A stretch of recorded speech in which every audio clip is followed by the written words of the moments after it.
നാം ഇന്ന് ചിന്തിക്കുന്നത് ക്രിസ്തുവിനോടൊപ്പം ആത്മാവിൽ എങ്ങനെ ജീവിക്കാം. റോമാലേഖനം 8-ാം അധ്യായം അതിൻ്റെ തുടക്കത്തിൽ പറയുന്നത്, ആയതിനാൽ ഇപ്പോൾ യേശുക്രിസ്തുവിനോട് ഐക്യപ്പെട്ടിരിക്കുന്നവർക്ക് ശിക്ഷാവിധിയില്ല.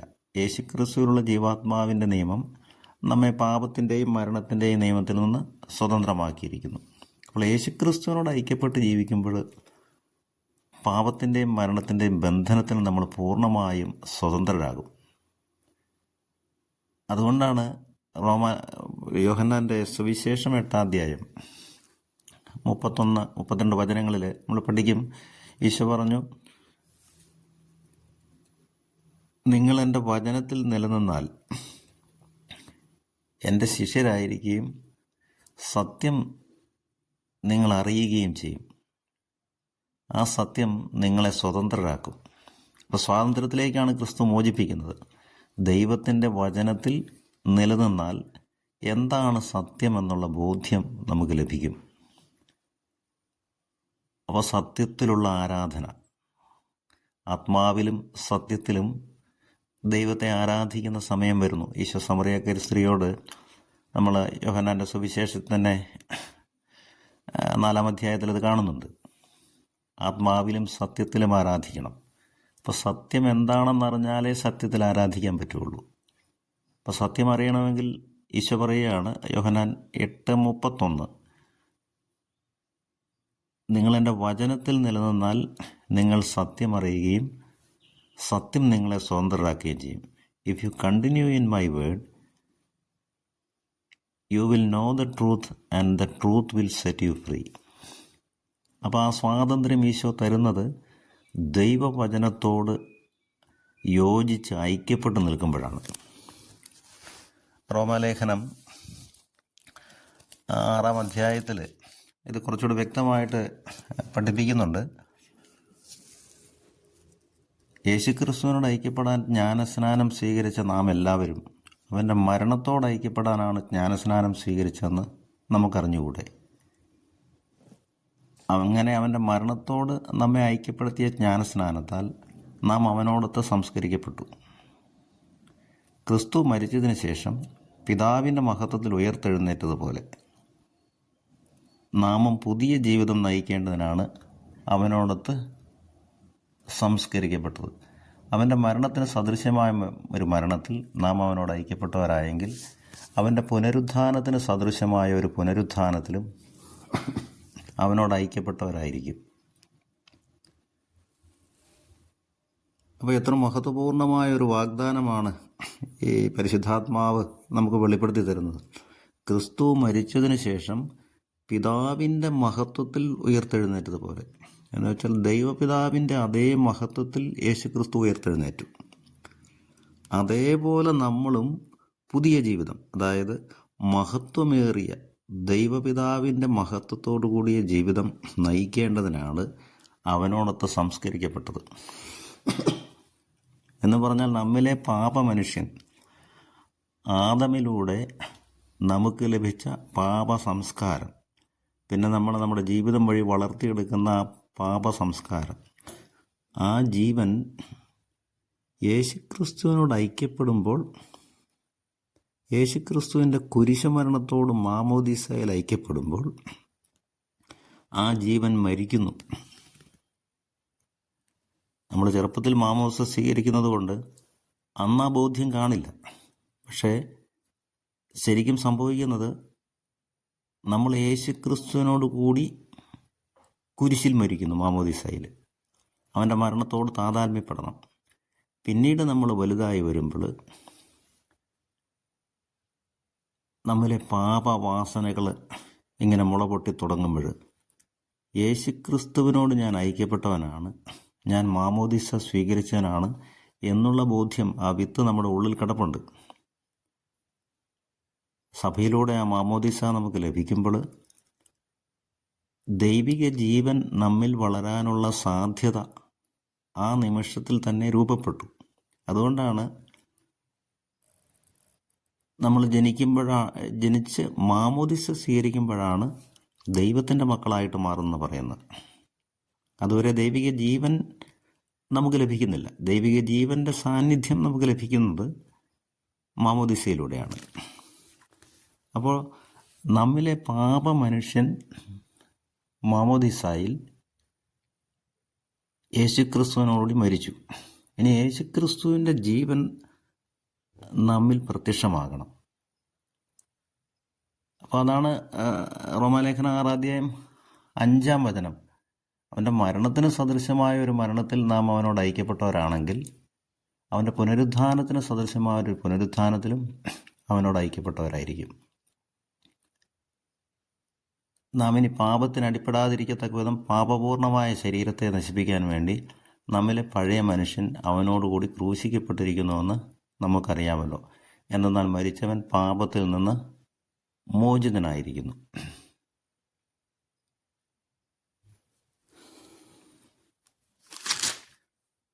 അതുകൊണ്ട് യേശുക്രിസ്തുവിനോട് മാമോദിസ വഴി ഐക്യപ്പെട്ടപ്പോൾ, യേശുക്രിസ്തുവിനോട് ഐക്യപ്പെടുന്നത് മാമോദിസയിലാണ്.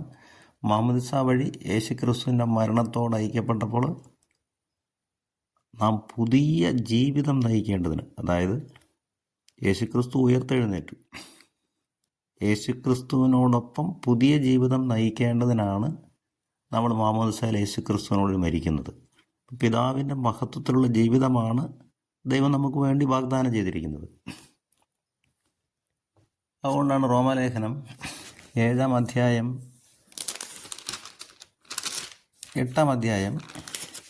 എൻ്റെ 28-ാം തിരുവചനം നമുക്കറിയാം. ദൈവത്തെ സ്നേഹിക്കുന്നവർക്ക്, അവിടുത്തെ പദ്ധതി അനുസരിച്ച് വിളിക്കപ്പെട്ടവർക്ക് അവിടുന്ന് സകലതും നന്മയ്ക്കായി പരിണമിപ്പിക്കുന്നു. ഇംഗ്ലീഷിലത് we know that all things work together for good for those who love God and who are called according to his purpose. അപ്പം എല്ലാ കാര്യങ്ങളും ഒന്നിച്ചു ചേർന്ന് ഒരുവൻ്റെ നന്മയ്ക്കായിട്ട് വർത്തിക്കുന്നു. അതാ വചനത്തിൻ്റെ സന്ദേശം. എല്ലാ കാര്യങ്ങളും, ജീവിതത്തിൽ സംഭവിക്കുന്ന അനുകൂല കാര്യങ്ങളും പ്രതിബന്ധങ്ങളും സഹനങ്ങളും എല്ലാം ഒരുവൻ്റെ ജീവിതത്തിൽ വർക്ക് ടുഗെദർ, ഒന്നിച്ച് പ്രവർത്തിച്ച് അതിൽ നിന്ന് നന്മയെ പുറപ്പെടുവിക്കുന്നു. അതിൻ്റെ വ്യവസ്ഥ ഇതാണ്: ദോസ് ഹു ലവ് ഗോഡ്, ദൈവത്തെ സ്നേഹിക്കുന്നവർക്ക്, and who are called according to his purpose, അവൻ്റെ പദ്ധതി അനുസരിച്ച് വിളിക്കപ്പെട്ടവർക്ക് എല്ലാം നന്മയ്ക്കായി മാറ്റും. ഇത് മനസ്സിലാക്കണമെങ്കിൽ താഴോട്ടുള്ള വചനങ്ങൾ, 29-ാം വചനം, for those whom he foreknew he also predestined to be conformed to the image of the son. അവൻ മുൻകൂട്ടി അറിഞ്ഞവരെ അവൻ്റെ പുത്രൻ്റെ സാദൃശ്യത്തിനോട് അനുരൂപപ്പെടുത്താൻ, ഐക്യപ്പെടുത്താൻ പ്രീഡെസ്റ്റിൻ ചെയ്തു, മുൻകൂട്ടി നിശ്ചയിച്ചു. മുൻകൂട്ടി അറിഞ്ഞവരെ മുൻകൂട്ടി നിശ്ചയിച്ചു. ഇത് തൻ്റെ പുത്രൻ അനേകം സഹോദരരിൽ ആദ്യജാതൻ ആകുന്നതിന് വേണ്ടിയാണ്.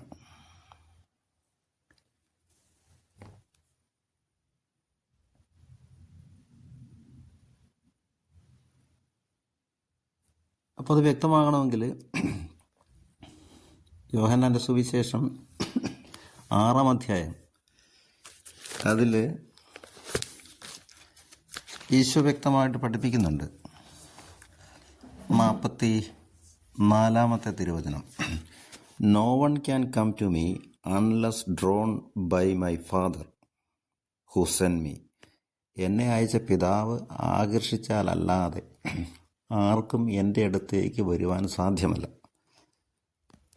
And I will raise that person on the last. അന്ത്യദിനത്തിൽ ഞാൻ അവനെ ഉയർപ്പിക്കും. വീണ്ടും 45-ാമത്തെ തിരുവചനം, 6-ാം അധ്യായം തന്നെ 45-ാമത്തെ തിരുവചനം, യോഹന്നാൻ്റെ സുവിശേഷം, everyone who has heard and learn from the Father comes to me. എൻ്റെ പിതാവിൽ നിന്ന് ശ്രവിച്ചവരും പഠിച്ചവരും എൻ്റെ അടുത്തേക്ക് വരും. ഇനി റോമാലേഖനം 8-ാം അധ്യായം 29-ാം വചനം, അവൻ മുൻകൂട്ടി അറിഞ്ഞവരെ, പിതാവ് മുൻകൂട്ടി അറിഞ്ഞവരെ തൻ്റെ പുത്രൻ്റെ സാദൃശ്യത്തോട് അനുരൂപരാക്കാൻ മുൻകൂട്ടി നിശ്ചയിച്ചു. അപ്പം പിതാവാണ് മുൻകൂട്ടി അറിയുന്നത്.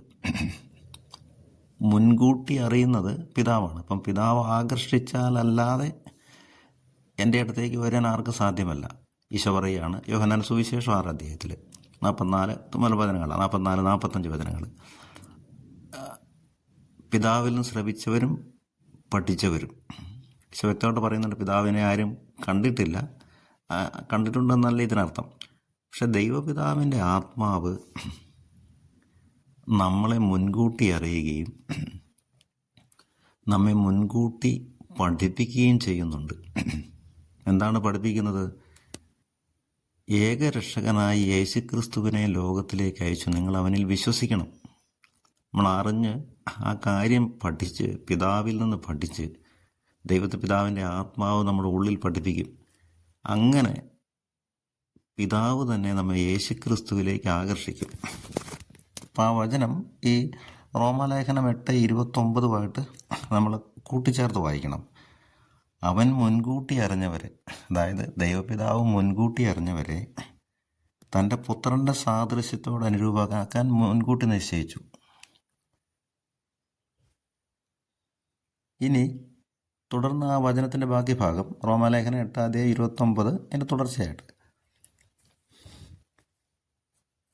ഇത് തൻ്റെ പുത്രൻ അനേക സഹോദരരിൽ ആദ്യജാതനാകുന്നതിന് വേണ്ടിയാണ്. ഇംഗ്ലീഷ് ബൈബിളിൽ അത് in order that he might be the first bone within A large family. എന്ന് വെച്ചാൽ ഒരു കുടുംബത്തിൽ, വലിയ കുടുംബത്തിൽ യേശുക്രിസ്തു ഒന്നാമത്തെ ജാതൻ, കടിഞ്ഞൂൽ പുത്രനാകണം. അതിൻ്റെ അർത്ഥം ഒരു പുതിയ കുടുംബം, നിലനിൽക്കുന്ന ഒരു കുടുംബം, ഇറ്റേണൽ, നിത്യമായി നിലനിൽക്കുന്ന ഒരു കുടുംബം ദൈവം സ്വർഗത്തിൽ രൂപപ്പെടുത്തുന്നു. ഈ നശ്വരമായത് നശിക്കും. ആദത്തിലൂടെ ലഭിച്ച ശാരീരികമായ കാര്യങ്ങളെല്ലാം നശിക്കും. കാരണം ഒരപ്പനും അമ്മയും ഒരു കുഞ്ഞിന് ജന്മം കൊടുത്ത് ദൈവരാത്മാവിനെ അതിൽ നിക്ഷേപിക്കും. ആ കുഞ്ഞ് വളർന്ന് അത് മരിക്കുമ്പോൾ, പൂർണ്ണ വളർച്ചയിലെത്തി പൂർണ്ണ ആയുസ്സിൽ, അല്ലെങ്കിൽ ദൈവം നിശ്ചയിക്കുന്ന ആയുസ്സിൽ ആ കുഞ്ഞ് അത് വലുതായി അത് മരിക്കുമ്പോൾ, ആ ആൾ മരിക്കുമ്പോൾ, ആ ആളുടെ പിതാവിൽ നിന്നും മാതാവിൽ നിന്നും കിട്ടിയ ജഡ ശരീരം അത് പൂർണ്ണമായിട്ടും മരിച്ച് അഴുകും. ആത്മാവ് നിത്യമായതുകൊണ്ട് ആത്മാവിൻ്റെ ദൈവത്തോട് ചേർന്നോ അതോ തിന്മയ്ക്ക് കൂട്ടുവന്നോ എന്നതിനെ എൻ്റെ അടിസ്ഥാനത്തിൽ സ്വർഗത്തിലേക്കോ നരകത്തിലേക്കോ പോകും. പക്ഷേ ഈ ശരീരം നശിച്ചു പോകും. ശരീരം നശിച്ച് അന്ത്യവിധിയിൽ വീണ്ടും നമ്മൾ ഉയർപ്പിക്കപ്പെടുമ്പോൾ, റോമാലേഖനം 8 അധ്യായത്തിൽ തന്നെ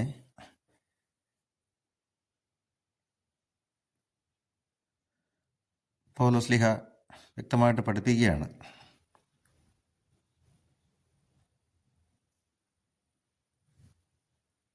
പുത്രപ്തലബ്ധി പ്രതീക്ഷിച്ചുകൊണ്ട് നാം ആന്തരികമായി വിലപിക്കുന്നു. Redemption of our bodies. 8-ാമത്തെ തിരുവചനമാണ്. ആത്മാവിൻ്റെ ആദ്യ ഫലം ലഭിച്ചവരായ നാം പുത്രപ്തലബ്ധി പ്രതീക്ഷിച്ചുകൊണ്ട് ആന്തരികമായി വിരമിക്കുന്നു. അപ്പോൾ ആ പുത്രപ്തലബ്ധി എന്ന് പറയുന്നത് ദൈവപിതാവിൻ്റേതുപോലെ, അല്ല യേശുക്രിസ്തുവിൻ്റേതുപോലെ മഹത്വപൂർണമായ ഒരു ശരീരത്തോട് ഉയർപ്പ്. ആ ശരീരത്തിന്മേൽ ജനിപ്പിച്ച അപ്പനും അമ്മയ്ക്കും ഒന്നും പറയാനില്ല. കാരണം അത് മഹത്വമുള്ള ശരീരമാണ്, മഹത്വമുള്ള ബോഡി, നശിക്കാത്ത ബോഡി. അപ്പം അതാണ് വിതയ്ക്കുന്നത് ഭൗതിക ശരീരം, ഉയർക്കുന്ന ആത്മീയ ശരീരം എന്ന് പറഞ്ഞ് പൗലോസ് പഠിപ്പിക്കുന്നുണ്ട്. അപ്പം നമ്മൾ അപ്പനിലും അമ്മയിലൂടെ നമുക്ക് ലഭിച്ച ശരീരം മരണത്തിൽ പൂർണ്ണമായിട്ടും അഴുകി നശിച്ചു പോകുമ്പോൾ ഉയർപ്പിക്കപ്പെടുന്നത് യേശുക്രിസ്തുവിൻ്റെ ഗ്ലോറിയോട് കൂടിയ മഹത്വത്തോടു കൂടിയ പിതാവിൻ്റെ മഹത്വത്തോടു കൂടിയ പുതിയ ശരീരമാണ്. അപ്പോൾ നമുക്കൊരു പുതിയ ജീവിതമാണ് കിട്ടുന്നത്, നിത്യതയിൽ നശിക്കാത്ത ശരീരം, നശിക്കാത്ത ആത്മാവ്. അതുകൊണ്ടാണ് ഇവിടെ പറഞ്ഞിരിക്കുന്നത് റോമാലേഖനം 8:29, അവൻ മുൻകൂട്ടി അറിഞ്ഞവരെ, പിതാവ് മുൻകൂട്ടി അറിഞ്ഞവരെ മുൻകൂട്ടി നിശ്ചയിച്ചു, അവൻ്റെ പുത്രൻ്റെ സാദൃശ്യത്തോട് അനുരൂപരാക്കി. പുത്രൻ്റെ സാദൃശ്യത്തിന് 2 ഭാഗമുണ്ട്. ഒന്ന്, പുത്രൻ സഹനത്തിലൂടെ കടന്നുപോയി പീഡകൾ സഹിച്ച് കുരിശിൽ മരിച്ചു. അതാണ് ആദ്യത്തെ ഇമേജ്. രണ്ടാമത്തെ ഇമേജ്, മഹത്വമേറിയ ശരീരത്തോടു കൂടി അവൻ ഉയർത്തെഴുന്നേറ്റു. ഇനി ഒരിക്കലും അവൻ മരിക്കുകയില്ല. അപ്പം നമുക്ക് ഈ 2 ഇമേജിലും പങ്കുചേരണം. ഇമേജിൻ്റെ 2 ഭാഗത്തിലും അവൻ്റെ സഹനത്തോട് പങ്കുചേർന്ന്, അവൻ്റെ സഹനത്തിൽ പങ്കുചേർന്ന് നമ്മിലെ മാനുഷികമായ കാര്യങ്ങൾ, നമ്മളിലെ പാപ സ്വാധീനങ്ങൾ ഓരോ ദിവസവും കുരിശിൽ മരിച്ച്, യേശുക്രിസ്തു കുരിശിൽ മരിച്ചതുപോലെ ആ പാപ ജീവനുകൾ, ആ പാപവാസനകൾ ഓരോ ദിവസവും നമ്മുടെ ശരീരത്തിൽ മരിച്ചു പോകണം. അങ്ങനെ മരിക്കുമ്പോൾ അതിലൊരു സഹനമുണ്ട്, അതിലൊരു കഷ്ടതയുണ്ട്. ആ മരിക്കുമ്പോൾ നമുക്കിപ്പോൾ കിട്ടുന്നത് ദൈവത്തിൻ്റെ ജീവൻ, അതായത് ഇമേജ്, യേശുക്രിസ്തുവിൻ്റെ ഇമേജിൻ്റെ 2ാം ഭാഗം. ഉയർത്തെഴുന്നേറ്റു. അതുകൊണ്ടാണ് പൗലോസ്ലീഹ പറയുന്നത് വേറൊരു ലേഖന ഭാഗത്ത്, സ്വർഗത്തിൽ അവനോടുകൂടി നമ്മെ ഇരുത്തി എന്നാണ് പറഞ്ഞിരിക്കുന്നത്. അതായത് യേശുക്രിസ്തുവിനോട് ഐക്യപ്പെടുമ്പോൾ ആ ദൈവിക ജീവൻ നമ്മളിൽ ഇപ്പോൾ തന്നെ പ്രത്യക്ഷമാകും. അതിൻ്റെ പൂർണ്ണത കിട്ടുന്നത് പുത്രദ്രപ്തി, ശരീരത്തിൻ്റെ വീണ്ടെടുപ്പ്, അന്ത്യവിധിയിൽ അത് പൂർണ്ണമാകുമ്പോഴാണ്. അപ്പം മുൻകൂട്ടി അറിഞ്ഞവരെ മുൻകൂട്ടി നിശ്ചയിച്ച് പുത്രൻ്റെ സാദൃശ്യത്തോട്, അതായത് അവൻ്റെ മരണത്തോടും അവൻ്റെ ഉത്ഥാനത്തോടും താതാത്മ്യപ്പെടുത്തി അനുരൂപരാക്കി. ഇനി അടുത്ത വാക്യം റോമാലേഖനം 8:30, those whom he predestined he also called. മുൻകൂട്ടി നിശ്ചയിച്ചവരെ അവൻ വിളിച്ചു. അപ്പോൾ ഈ പുത്രൻ്റെ സാദൃശ്യത്തോട് അനുരൂപരാകാൻ അവൻ ഒരുക്കിയവരെ, ദൈവത്തിൻ്റെ തീരുമാനങ്ങളോട്, ദൈവത്തിൻ്റെ പദ്ധതിയോട്, ദൈവത്തിൻ്റെ പദ്ധതി എന്താണ്? പുത്രൻ്റെ സാദൃശ്യത്തോട് അനുരൂപരാക്കാൻ, അവൻ്റെ സഹനത്തിൽ പങ്കുചേർന്ന് ജീവിതത്തിൻ്റെ പ്രതിസന്ധികളിൽ പൂർണ്ണമായിട്ടും കർത്താവിന് തന്നെ സമർപ്പിച്ച് നമ്മിലെ മാനുഷിക ജീവൻ, ശാരീരിക പ്രവണതകൾ, ശരീരത്തിൻ്റെ പ്രവണതകൾ ആത്മാവിനാൽ നിഹനിച്ച്, അതാണ് റോമാലേഖനം 8:9, റോമാലേഖനം 8-ാം അധ്യായത്തിൽ പറയുന്നുണ്ട്, ശരീരത്തിൻ്റെ പ്രവണതകളെ ആത്മാവിനാൽ നിഹനിക്കണം.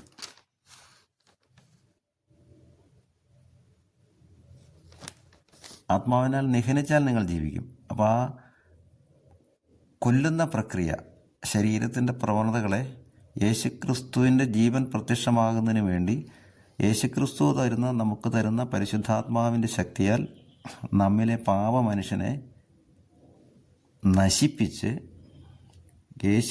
റോമാലേഖനം 8:13 വചനം, if you live according to the flesh you will die. ശരീരപ്രകാരം ജീവിച്ചാൽ, ജഡികപ്രവണത അനുസരിച്ച് ജീവിച്ചാൽ നിങ്ങൾ മരിക്കും. But if by the spirit you put to death the deeds of the body. ശരീരത്തിൻ്റെ പ്രവണതകളെ ആത്മാവിൻ്റെ ശക്തി കൊണ്ട് നിഹനിച്ചാൽ യു വിൽ ലീവ്, നിങ്ങൾ ജീവിക്കും. അങ്ങനെ ദൈവാത്മാവിനാൽ നയിക്കപ്പെടുന്നവർ ദൈവത്തിൻ്റെ മക്കളാണ്. റോമാലേഖനം 8:14. അപ്പം അവൻ മുൻകൂട്ടി നിശ്ചയിച്ചവരെയാണ് വിളിക്കുന്നത്.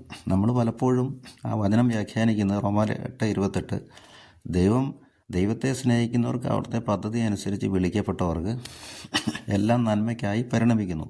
നമ്മുടെ ഭൗതിക കാര്യങ്ങളെല്ലാം നമ്മൾ ഓരോ താൽക്കാലികമായ സഹനങ്ങളുണ്ടെങ്കിലും അതെല്ലാം ദൈവം സാധിച്ചു തരും. ഭൗതികമായ കാര്യങ്ങളിലേക്കാണ് പലപ്പോഴും നമ്മുടെ മനസ്സ് പോകുന്നത്. എന്നാൽ ഈ വചനത്തിൻ്റെ അടിയിലോട്ട് വായിക്കുമ്പോൾ നമുക്ക് വ്യക്തത കിട്ടും.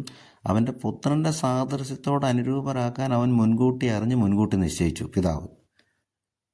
എന്നിട്ട് നമ്മെ ആ ഒരു പ്രോസസ്സിലൂടെ, സഹനങ്ങളിലൂടെ എല്ലാം കടത്തിവിട്ട് നമ്മിലെ മാനുഷിക പ്രവണതകളെ പൂർണ്ണമായിട്ടും ദൈവപിതാവ് തന്നെ തരുന്ന, യേശുക്രിസ്തുവിലൂടെ തരുന്ന ആത്മാവ് കൊണ്ട് പൂർണ്ണമായിട്ടും ഇല്ലാതാക്കി പുതിയൊരു മനുഷ്യനായിട്ട് നമ്മൾ രൂപപ്പെടണം. ദൈവിക ജീവൻ നമ്മിൽ പ്രവർത്തിക്കണം.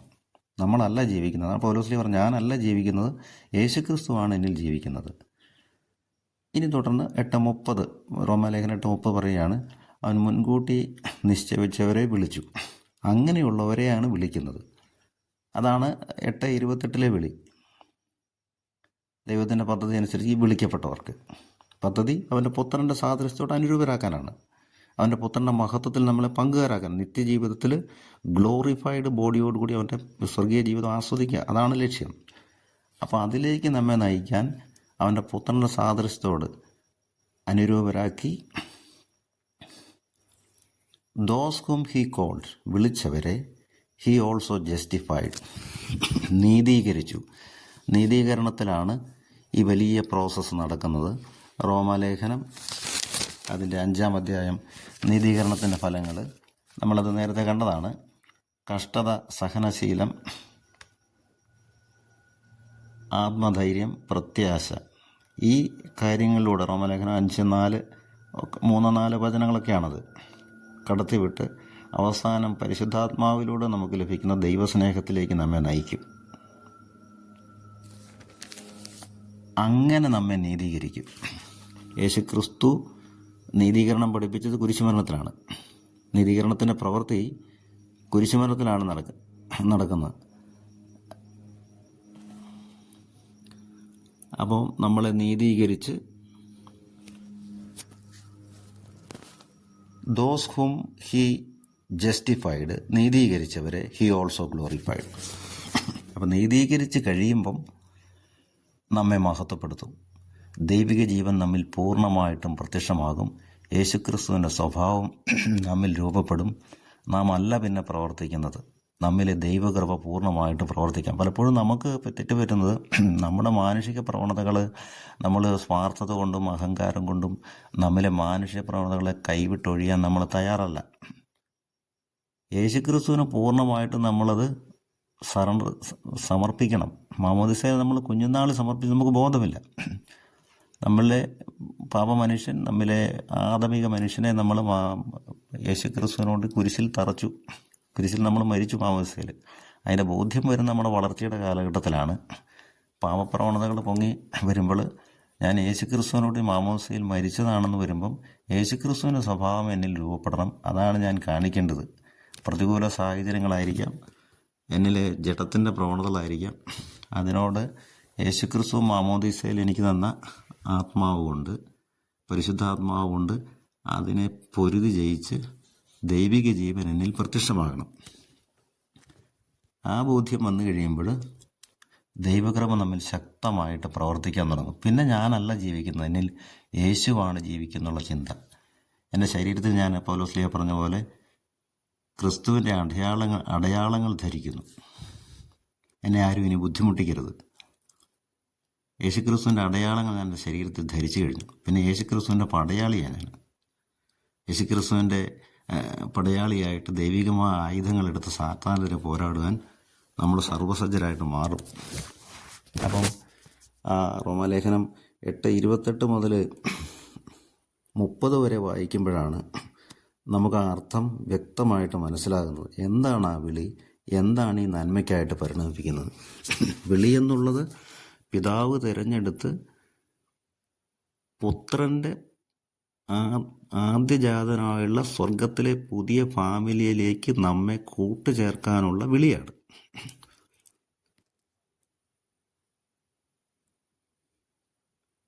ആ വിളിയിലേക്ക് പിതാവ് വിളിക്കുമ്പോൾ ബാക്കി കാര്യങ്ങളെല്ലാം, നമ്മുടെ ജീവിതത്തിൻ്റെ സകല പ്രതിസന്ധികളും ഈ ആത്മീയ വളർച്ചയ്ക്ക് ഉപകരിക്കുന്നതായിട്ട് കർത്താവ് മാറ്റും. നമ്മളെ പഴയ മനുഷ്യൻ മരിച്ച് അതാണ് യേശു ക്രിസ്തുവിലായിരിക്കുന്നവൻ പുതിയ സൃഷ്ടിയാണ്. There is A new creation in Christ. അപ്പോൾ അങ്ങനെ നമ്മൾ പുതുതായിട്ട് രൂപപ്പെടും.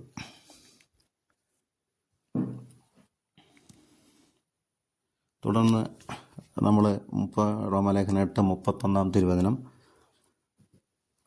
അതുകൊണ്ട് നമ്മൾ എന്താണ് പറയേണ്ടത്? If God is for us, who is against us? ദൈവം നമ്മുടെ പക്ഷത്തെങ്കിൽ ആര് നമുക്ക് എതിര് നിൽക്കും?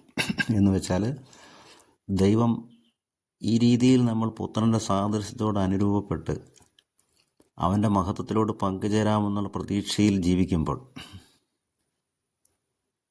ആ പ്രതീക്ഷയെ കെടുത്താൻ ആർക്കാകും? സ്വർഗത്തിനെക്കുറിച്ചുള്ള നിത്യജീവനെക്കുറിച്ചുള്ള പ്രതീക്ഷയെ ആ നമ്മിലുള്ള പ്രത്യാശയെ നശിപ്പിക്കാൻ ഈ ലോകത്തിലുള്ള ഒരു ശക്തിക്കും സാധിക്കുകയില്ല.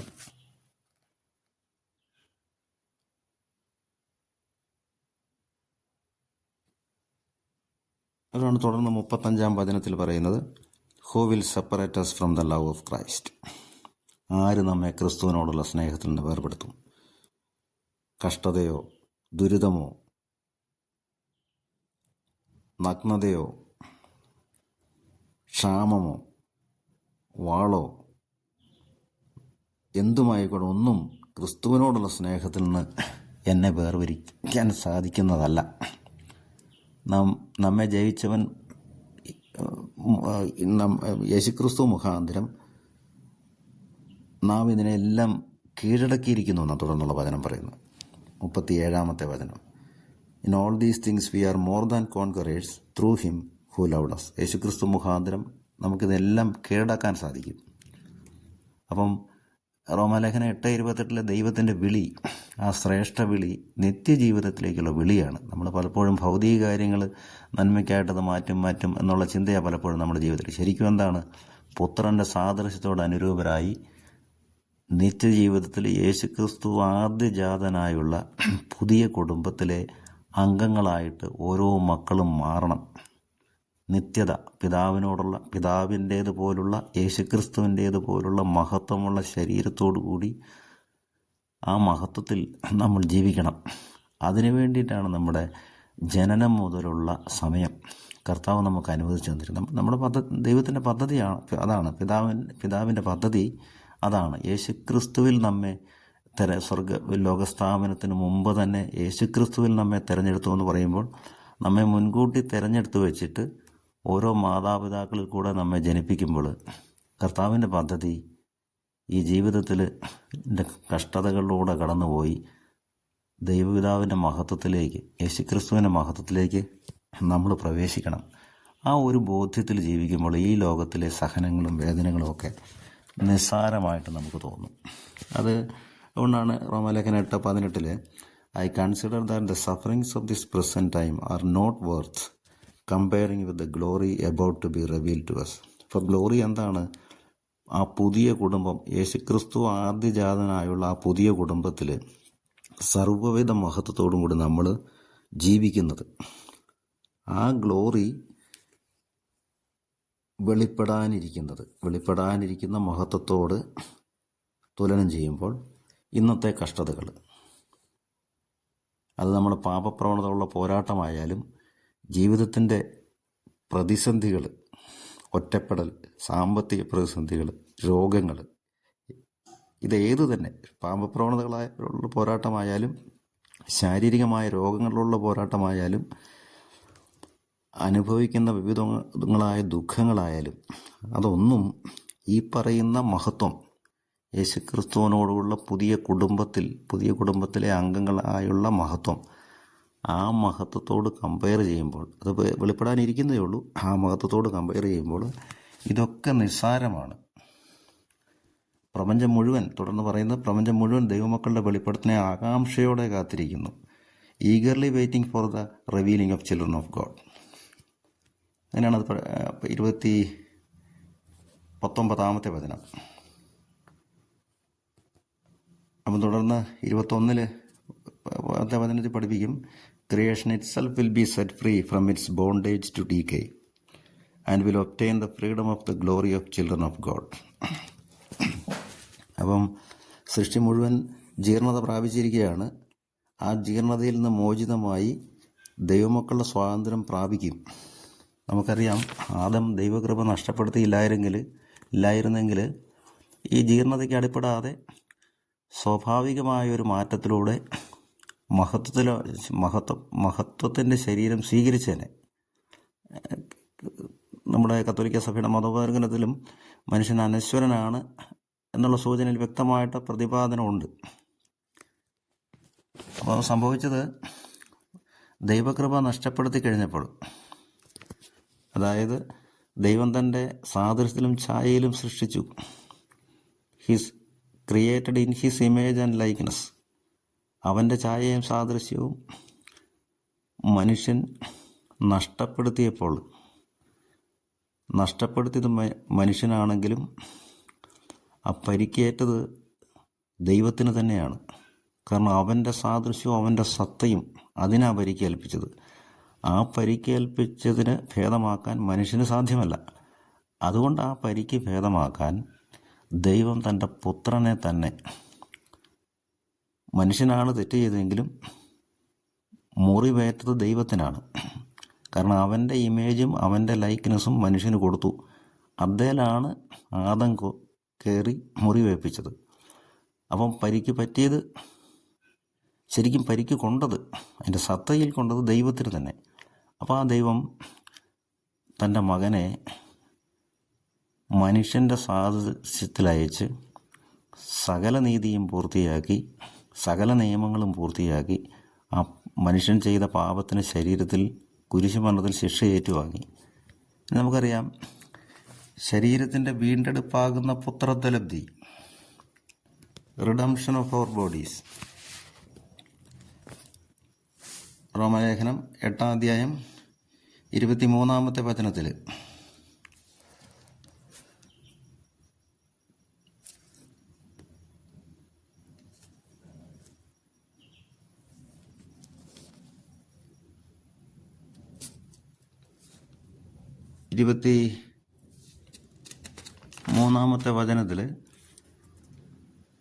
നമ്മളത് വായിക്കുകയാണ്.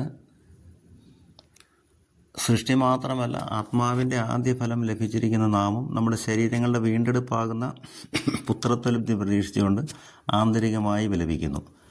അപ്പം ശരീരങ്ങളുടെ വീണ്ടെടുപ്പ്, അപ്പം അതിൽ നിന്ന് മനസ്സിലാകുന്നത്, വീണ്ടെടുക്കുക എന്ന് പറഞ്ഞാൽ ഒരിക്കൽ നഷ്ടപ്പെട്ടത് വീണ്ടും തിരിച്ചെടുക്കുക എന്നാണ്. അപ്പം ശരീരങ്ങൾ ഒരിക്കൽ അത് അനശ്വരമായിട്ട് സൃഷ്ടിക്കപ്പെട്ടതാണ്, അത് വീണ്ടും എടുക്കുകയാണ്. ഇംഗ്ലീഷിലത് റെഡീം എന്ന് പറഞ്ഞാൽ ടു റീഗെയിൻ, ഒരിക്കൽ നഷ്ടപ്പെട്ടത് തിരിച്ചെടുക്കുക. അപ്പോൾ ആദത്തിൽ അതുണ്ടായിരുന്നു. അതുകൊണ്ടാണ് വീണ്ടെടുപ്പ് എന്നുള്ള വാക്ക് തന്നെ വരുന്നത്. ആദം നഷ്ടപ്പെടുത്തിയ ആ അനശ്വരത ക്രിസ്തു വീണ്ടെടുത്തു, തൻ്റെ മരണത്തിലൂടെ വീണ്ടെടുത്തു. അപ്പം നമുക്ക് ലഭിച്ചിരിക്കുന്ന ഭാഗ്യം, നമുക്ക് ലഭിച്ചിരിക്കുന്ന ജീവിതം എത്രയോ ശ്രേഷ്ഠമാണ്. യേശുക്രിസ്തുവിനോടുകൂടി സ്വർഗത്തിൽ നിത്യതയിൽ മഹത്വമേറിയ ശരീരത്തോടുകൂടി ദൈവത്തെ ആരാധിച്ച് ജീവിക്കണം. ആ വിളിയാണ് റോമ 8:28 ശ്രേഷ്ഠമായ വിളി. അതുകൊണ്ട് നമുക്ക് കൂടുതൽ തീഷ്ണതയോടെ നമ്മിലെ പാപപ്രവണതകളെ പരിശുദ്ധാത്മാവിൻ്റെ ശക്തിയാൽ നിഹനിച്ച്, ഓരോ സമയവും പാപപ്രേരണകൾ ഉണ്ടാകുമ്പോൾ പെട്ടെന്ന് ചിന്ത വരണം, ഞാൻ മാമോദിസായിൽ യേശുക്രിസ്തുവിനോട് മരിച്ചതാണ്, എന്നിൽ യേശുക്രിസ്തു ജീവിക്കുന്നു, ഈ സ്വഭാവം ഞാൻ എടുക്കരുത്, പാപപ്രവണത ഞാൻ എടുക്കരുത്. എതിർക്കുന്ന ഒരാൾ വരുമ്പോൾ, നമുക്കിഷ്ടമല്ലാത്ത കാര്യങ്ങൾ സംസാരിക്കുന്ന ആൾ വരുമ്പോൾ ക്ഷമയോടുകൂടി അതിനെ സ്വീകരിക്കാൻ. മനസ്സിലൊരു പാപപ്രേരണ, ജഡിക പ്രവണത, ലൈംഗിക പ്രേരണകൾ അതെല്ലാം ഉണ്ടാകുമ്പോൾ യേശുക്രിസ്തുവിനോട് ഞാൻ കുരിശിൽ മരിച്ചതാണെന്നുള്ള ചിന്ത വന്നാൽ അപ്പോൾ തന്നെ അതിൽ നിന്ന് പൂർണ്ണമായിട്ട് മാറി കർത്താവിനെ വിളിച്ചപേക്ഷിച്ച് ശക്തി പ്രാപിച്ച് ഈ പാപപ്രവണതകളെ ഒരു സമയം, ഒരു പരിശീലനം ആവശ്യമാണ്. ആ പരിശീലനത്തോടെ നിഹനിച്ച് ദൈവിക ജീവൻ നമ്മിൽ പ്രത്യക്ഷമാകണം. ആ ദൈവിക ജീവൻ നമ്മിൽ പ്രത്യക്ഷമാകുമ്പോൾ നമ്മൾ പുതിയ സൃഷ്ടിയായിട്ട് മാറും. യേശുക്രിസ്തുവിലായിരിക്കുന്നവൻ പുതിയ സൃഷ്ടിയാണ്. അങ്ങനെ പുതിയ സൃഷ്ടിയായ ആ മനുഷ്യൻ നമ്മിൽ രൂപപ്പെടാൻ വേണ്ടി നമുക്ക് ആഴത്തോടെ പ്രാർത്ഥിക്കാം.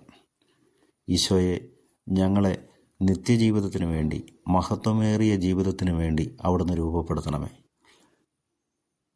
അങ്ങ് തന്നിരിക്കുന്ന പരിശുദ്ധാത്മാവ്, അച്ചാരമായിട്ട് ഞങ്ങളിലേക്ക് ചൊരിഞ്ഞിരിക്കുന്ന പരിശുദ്ധാത്മാവ്, ഞങ്ങളിലെ പാപപ്രവണതകളെ നിഘനിക്കാൻ തക്കവിധം ഞങ്ങളിൽ ശക്തമായിട്ട് പ്രവർത്തിക്കുവാൻ, ഉത്തേജിപ്പിക്കപ്പെടുവാൻ ഞങ്ങൾ ആഗ്രഹത്തോടെ പ്രാർത്ഥിക്കുന്നു. പരിശുദ്ധാത്മാവെ, ഞങ്ങളുടെ പാപപ്രവണതകളെ പൂർണ്ണമായിട്ട് നീക്കി യേശുക്രിസ്തുവിൻ്റെ ജീവൻ ഞങ്ങളിൽ വെളിപ്പെടുന്നതിന് വേണ്ടി ആഗ്രഹത്തോടെ പ്രാർത്ഥിക്കുന്നു. ഞങ്ങളെ അനുഗ്രഹിക്കണമേ. എല്ലാ ദിവസവും ഓരോ നിമിഷവും ഞങ്ങളെ നയിക്കണമേ. ആമേൻ.